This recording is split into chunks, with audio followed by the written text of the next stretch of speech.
जय श्री राम दोस्तों, आज के वीडियो के अंदर हम आप लोगों को बताएंगे कि पिनाक नामक धनुष जो कि भगवान शिव का धनुष था उसके बारे में बताएंगे। साथ ही अगर देखा जाए तो महर्षि विश्वामित्र से जब श्री राम और लक्ष्मण ने कहा है कि हमें पिनाक मानक धनुष देखना है, तो किस प्रकार से गुरु विश्वामित्र ने उन्हें शिवजी का धनुष बताया और उसके बारे में पूरी जानकारी थी। तो दोस्तों वीडियो पूरा जरूर देखें, साथ ही कमेंट में जय श्री राम लिखना ना भूलें।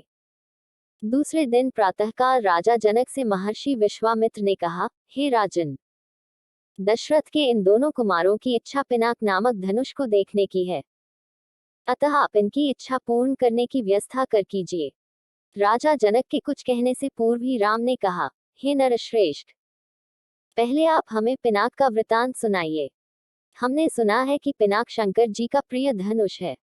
शिव जी के पास से यह आपके पास कैसे आया? इस पर मिथिलापति जनक बोले, हे राम, एक बार प्रजापति दक्ष ने एक बड़ा विशाल यज्ञ किया। दक्ष जी शंकर जी के श्वसुर थे। अपने जामाता से अप्रसन्न के कारण उन्होंने उस यज्ञ में न तो शिव जी को आमंत्रित किया और न ही अपनी पुत्री सती को। पति के समझाने बुझाने की परवाह न करके सती अपने पिता के यहाँ यज्ञ में पहुंच गई। वहां सती का बहुत अपमान हुआ।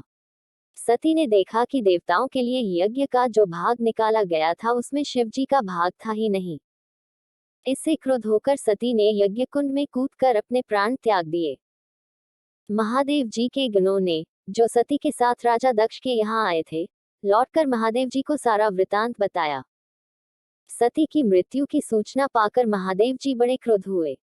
उन्होंने राजा दक्ष की यज्ञ भूमि में जाकर उस यज्ञ को नष्ट कर डाला।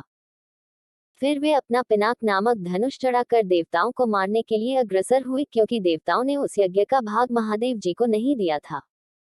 महादेव जी का ये रौद्र रूप देखकर सारे देवता बहुत भयभीत हुए। देवताओं ने अनुनय विनय करके महादेव जी का क्रोध शांत कराया। क्रोध शांत होने पर महादेव जी ने पिनाक को देवताओं को दे दिया और कैलाश पर्वत पर लौट गए। देवताओं ने उस धनुष को हमारे पूर्व पुरुष देवरात को दे दिया। तभी से वह धनुष हमारे यहाँ रखा है। हमारे पूर्वजों का स्मृति चिन्ह होने के कारण हम इस धनुष की देखभाल सम्मान के साथ करते आ रहे हैं। इसी बीच एक बार हमारे राज्य में अनावृष्टि के कारण सूखा पड़ गया, जिससे प्रजाजनों को भयंकर कष्ट का सामना करना पड़ा। उस कष्ट से मुक्ति पाने के लिए मैंने एक बहुत बड़ा यज्ञ किया। पुरोहितों के आदेशानुसार मैंने अपने हाथों से खेतों में हल चलाया। हल से भूमि खोदते खोदते भगवान की इच्छा से मुझे एक परम रूपवती कन्या प्राप्त हुई। उसे मैं अपने राजमहल में ले आया और उसका नाम सीता रखकर अपनी पुत्री के समान उसका लालन पालन करने लगा। जब सीता किशोरावस्था को प्राप्त हुई तो दूर दूर तक उसके सौंदर्य एवं गुणों की ख्याति फैलने लगी। देश देशांतर के राजकुमार उसके साथ विवाह करने के लिए लालायत होने लगे।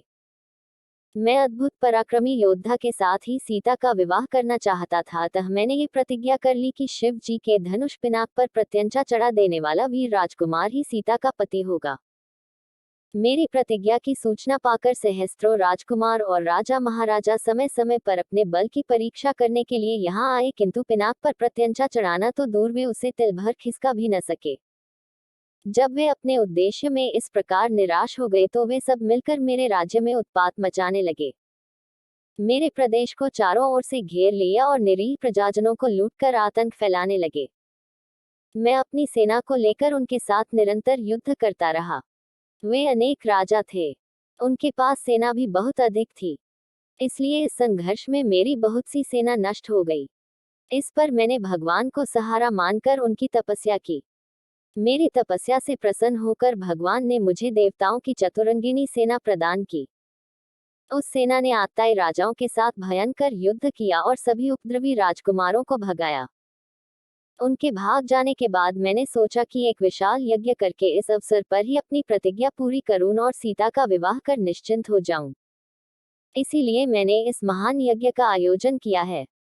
अब जो कोई भी महादेव जी के इस धनुष की प्रत्यंचा चढ़ा देगा, उसी वीर पुरुष के साथ मैं अपनी अनुपम गुणवती पुत्री सीता का विवाह करके निश्चिंत हो जाऊंगा। तो दोस्तों, कैसा लगा आज आप लोगों को हमारा वीडियो? आशा करते हैं सभी को पसंद आया होगा। पसंद आया तो हमारे चैनल को सब्सक्राइब करना ना भूलें, साथ ही कमेंट में जय श्री राम लिखें।